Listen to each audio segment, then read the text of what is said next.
Halo, Shalom. Perkenalkan, nama saya Esti Winning Trihalla, NIM 2422411735, kelas P semester 1, Prodi Pegasdem.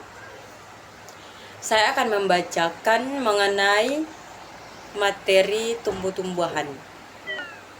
Yang pertama, pengertian tumbuh-tumbuhan. Tumbuh-tumbuhan adalah organisme hidup yang termasuk dalam kerajaan Platen yang memiliki kemampuan untuk melakukan fotosintesis dengan bantuan klorofil untuk menghasilkan makanan. Tumbuhan dapat berupa tanaman berukuran kecil seperti rumput atau besar seperti pohon.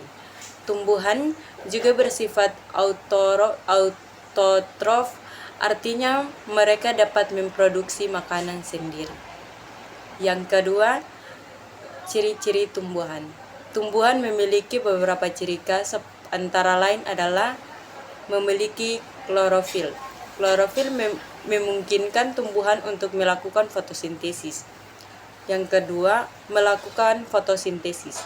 Proses ini mengubah energi cahaya menjadi energi kimia dalam bentuk glukosa. 3. Mempunyai akar, batang, dan daun. Akar untuk menyerap air dan mineral, batang untuk menopang tumbuh-tumbuhan, dan daun sebagai tempat terjadinya fotosintesis. Yang keempat, dapat bergerak. Tumbuhan umumnya tidak dapat bergerak kecuali dalam beberapa kasus tertentu seperti gerakan daun. Yang manfaat tumbuhan. Tumbuhan memiliki banyak manfaat bagi kehidupan manusia, makhluk hidup lain, dan lingkungan di antaranya. Sumber oksigen. Melalui fotosintesis, tumbuhan menghasilkan oksigen yang diperlukan oleh hewan dan manusia untuk bernapas. Sumber pangan. Banyak tumbuhan yang menjadi bahan pangan utama bagi manusia seperti padi, jagung, buah-buahan, sayur, dan kacang-kacangan. Obat-obatan. Beberapa tumbuhan digunakan dalam pembuatan obat tradisional dan modern. Bahan baku industri. Tumbuhan digunakan dalam berbagai industri seperti bahan tekstil, kertas, kayu, dan minyak nabati. Menjaga kestabilan lingkungan. Tumbuhan membantu menjaga kesinambungan alam, mengurangi erosi tanah, serta memperbaiki kualitas udara dan air. 4. Tujuan tumbuhan. Tujuan utama tumbuhan dalam kehidupan adalah untuk bertahan hidup, berkembang biak, dan mempertahankan spesies. Tujuan lainnya adalah reproduksi melalui penyerbukan dan pembuahan. Tumbuhan menghasilkan keturunan melalui biji atau spora. Penyebar spesies tumbuhan. Menyebarkan biji atau spora mereka ke tempat lain untuk berkembang di habitat yang baru. Memenuhi kebutuhan ekosistem sebagai produsen. Dalam rantai makanan, tumbuhan menyediakan energi dan bahan makan bagi organisme konsumen. 5. Fungsi tumbuhan. Tumbuhan memiliki berbagai fungsi penting untuk kehidupan mereka sendiri maupun untuk ekosistem di sekitarnya, di antara lain sebagai produsen. Tumbuhan adalah produsen dalam rantai makanan yang menyediakan energi untuk konsumen atau hewan. Sumber bahan baku. Tumbuhan menghasilkan bahan organik yang digunakan oleh manusia untuk berbagai keperluan. Menyaring udara. Tumbuhan menyaring korban dioksida dan menghasilkan oksigen menjadi kualitas udara di lingkungan sekitar. Menjaga kesinambungan ekosistem. Tumbuhan mendukung ekosistem dengan menyediakan tempat hidup dan makanan bagi makhluk hidup lain serta berperan dalam daur ulang nutrisi. 6. Jenis-jenis tumbuhan. Tumbuhan dapat dikelompokkan berdasarkan berbagai kriteria, di antaranya adalah berdasarkan cara berkembang biak. Tumbuhan berbunga atau biasa disebut angiosperma, tumbuhan yang berkembang biak melalui biji yang terdapat dalam buah seperti bunga, pohon, buah, dan tanaman hias. Tumbuhan tidak berbunga atau biasa dikenal dengan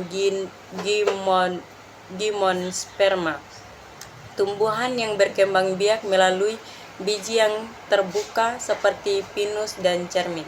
Tumbuhan pako atau Prediophyta, tumbuhan yang berkembang biak dengan spora seperti pakis dan lumut. Tumbuhan darat, tumbuhan yang hidup di tanah seperti pohon, semak, dan rumput. Tumbuhan air, tumbuhan yang hidup di air seperti teratai, eceng gondong, dan genggang. 7.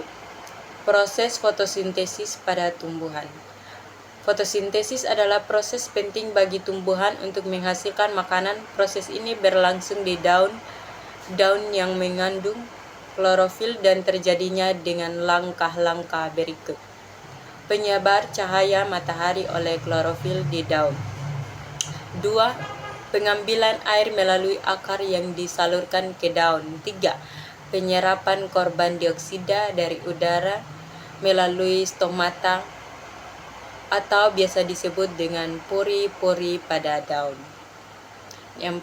Pembentukan glukosa, makanan bagi tumbuhan, dan oksigen yang dilepaskan ke udara. 8. Reproduksi tumbuhan. Reproduksi pada tumbuhan biasanya terjadi secara seksual dan ekseksual. Reproduksi seksual melibatkan bunga di mana terjadinya penyerbukan dan pembuatan untuk menghasilkan biji. Biji ini kemudian berkembang menjadi tumbuhan baru. Reproduksi aseksual tidak melibatkan bunga atau biji, tetapi menggunakan bagian tubuh untuk yang terpisah dan tumbuh menjadi individu baru seperti stek atau biasa disebut dengan potongan batang, tunas, atau umbil. 9. Peran tumbuhan dalam lingkungan. Tumbuhan memiliki peran penting dalam lingkungan, di antaranya adalah menjaga kestabilan tanah, adalah akar tumbuhan mencegah erosi dengan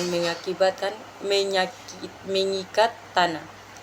Yang kedua, mengatur siklus air, adalah tumbuhan menyerap dan melepaskan air ke atmosfer melalui proses transpirasi.